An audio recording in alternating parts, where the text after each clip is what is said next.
Cristo está siempre presente y en cualquier situación. Dice así el versículo 13: de tal manera que mis prisiones se han hecho patentes en Cristo.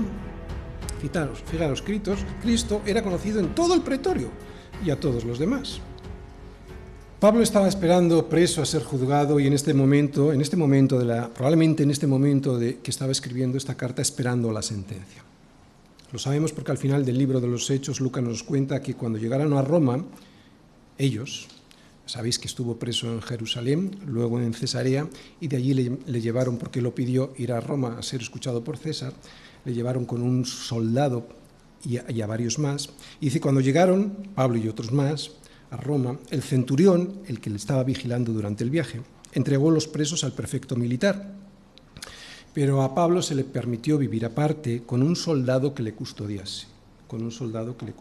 Así que estaba constantemente vigilado por un soldado en turnos. De esta manera, nos dice Lucas en Hechos, permaneció Pablo 2 años enteros en una casa alquilada y recibía a todos los que a él venían, predicando el reino de Dios y enseñando acerca del Señor Jesucristo abiertamente y sin impedimento.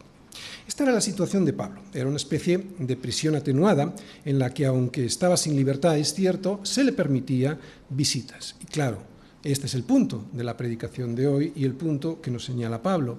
Nunca dejó de aparecer Cristo en sus conversaciones. Como digo, estas son las condiciones en las que estaba Pablo en su prisión. No estaba aislado porque le recibían, le dejaban recibir visitas y por eso podía predicar a todos los que llegaban, pero sí que estaba sin libertad y, como os he dicho antes, custodiado permanentemente por un soldado romano. Era la guardia pretoriana, los soldados personales del emperador.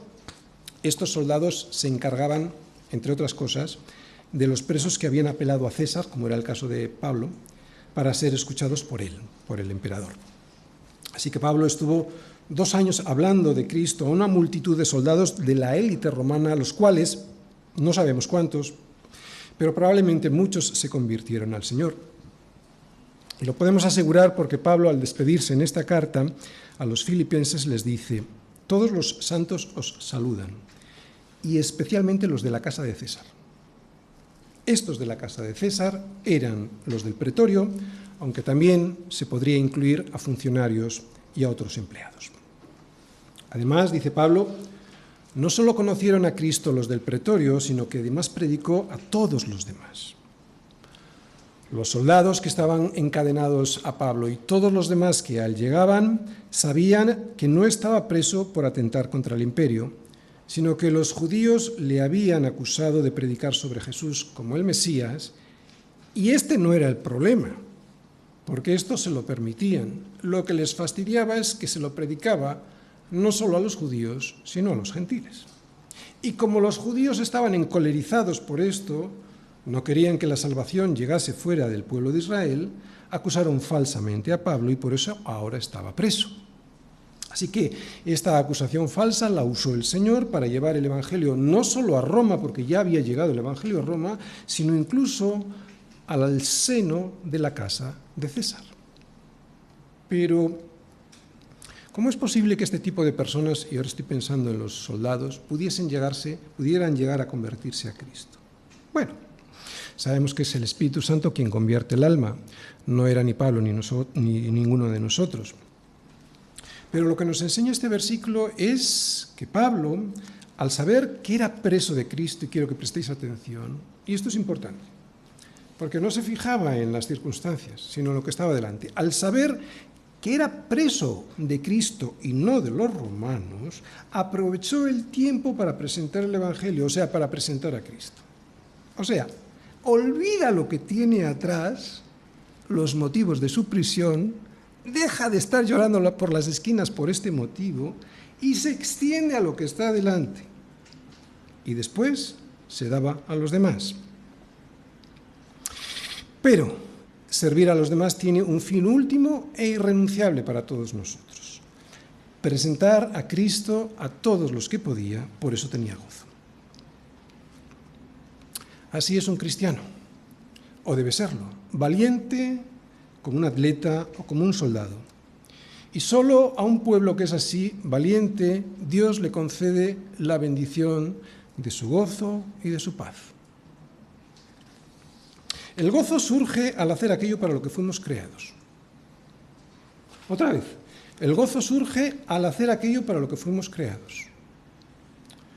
Lo he explicado en multitud de ocasiones, pero como siempre hay gente nueva que no me lo ha oído decir, recordaré el ejemplo que viví en mi propia casa con mi perro. Compré un perro para mi hija pequeña, era un perro que por raza estaba genéticamente diseñado para cazar, no para estar en casa decorándola, aunque era un perro muy bonito. Pero yo ni tenía tiempo para llevarlo al campo, ni tampoco lo hubiese hecho porque yo no era cazador. Yo solo sabía que no era feliz porque se le veía en los ojos. No tardé mucho en darme cuenta del motivo del por qué no era feliz. Y era porque no hacía aquello para lo que estaba preparado, cazar. Concretamente, cazar zorros metiéndose en las madrigueras. De esa manera los asustaba, salían y el cazador podía disparar. De hecho, estaba preparado para eso. O están preparados ese tipo de perros. Luego en documentales vi este mismo tipo de perros, de la misma raza, bastante más feos y sucios que el mío, pero más felices. Estaban más feos porque estaban trabajando. Trabajando, cazando me refiero. Que al llegar a casa después de un día de caza estaban muy cansados y llenos de barro, pero felices. Y era simplemente porque habían estado haciendo aquello para lo cual fueron creados, cazar. No sé si nos vale como ejemplo, pero muchos cristianos estamos en las iglesias decorándolas, como mi perro en mi casa, pero no salimos a pescar como se nos comisionó. Venid en pos de mí y os haré pescadores de hombres, nos dice Jesús. Otra vez, aquí está el origen de la falta del gozo. En Roma, preso, había un hombre que no andaba llorando por las esquinas por su situación de presidio, sino todo lo contrario, estaba con gozo porque se dedicaba a hacer aquello para lo cual fue creado. Esto es lo que veían los soldados a los que les hablaba. Además, veían estos soldados a otros, cómo amaban a Pablo, ¿no? Que le hacían visitas desde lejos para animarle, que le traían mensajes de otros hermanos y que le enviaban dinero para sostenerle. Así que, aunque estaba preso, no le veían como a un preso cualquiera, por eso le prestaban más atención. Un preso violento, un preso por asesinato o por robo. Es cierto que estaba en cadenas, encadenado, pero como a él le gusta decir, estaba en Cristo, o sea, estaba encadenado a Cristo. Los soldados, al descubrir, me imagino yo, al descubrir su verdadera razón, la verdadera razón de la prisión, y que no era un delincuente, le habrían preguntado en qué consistía aquello de lo que les hablaba. Y claro, Pablo aprovechó la oportunidad sabiendo que ese y no otro era el motivo por el cual el Señor le había puesto en la cárcel, ¿no? Y este era el propósito de su vida. Se dejaba usar. Se cumple ahora lo que él les había dicho años atrás a los mismos romanos en su carta. Y sabemos que a los que aman a Dios todas las cosas les ayudan a bien. ¿Y a quiénes les ayudan a bien todas las cosas? Pues a los que conforme a su propósito son llamados. Y Pablo cumplió su llamado sin rechistar y sin quejarse por su situación. ¿Os dais cuenta? ¿Cómo trastoca toda la situación esto? Así que estos soldados, al terminar su turno, se irían a sus casas y contarían lo que allí Pablo les había descubierto, que Dios había enviado a su Hijo a morir en su lugar por sus pecados y el Espíritu Santo habría hecho su trabajo, que es convencerles de pecado, de justicia y de juicio. Desde luego no todos se convirtieron, de hecho era muy difícil que alguno de ellos lo llegara a hacer, pero esa no es la cuestión, ni para Pablo ni para nosotros. El punto es que Jesús nos dice que ese no es nuestro problema, porque nosotros no tenemos esa potestad. Él dice que toda la potestad les dada a Él, en el cielo y en la tierra. Dice que la potestad de convencer es de Él, en este caso a través del Espíritu Santo. Por tanto, si tenéis en cuenta esto, id y haced discípulos a todas las naciones, y si lo hacéis así, entonces será cuando he aquí, yo estoy con vosotros todos los días hasta el fin del mundo.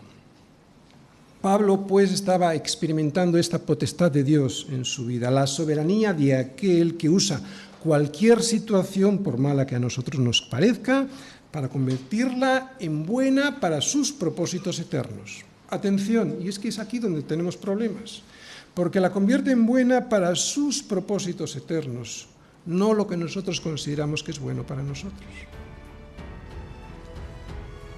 Así que su encarcelamiento no era un obstáculo a saltar, como nos pasa muchas veces a nosotros, a ver si pasa esto, de una vez a ver si pasa. No, él no vio esta circunstancia, su apresamiento, como un obstáculo a saltar, sino que lo vio como una autopista hacia la conversión de unos soldados que tenían familias y amigos en Roma, y a los que después estos soldados podrían hablarles de Jesucristo.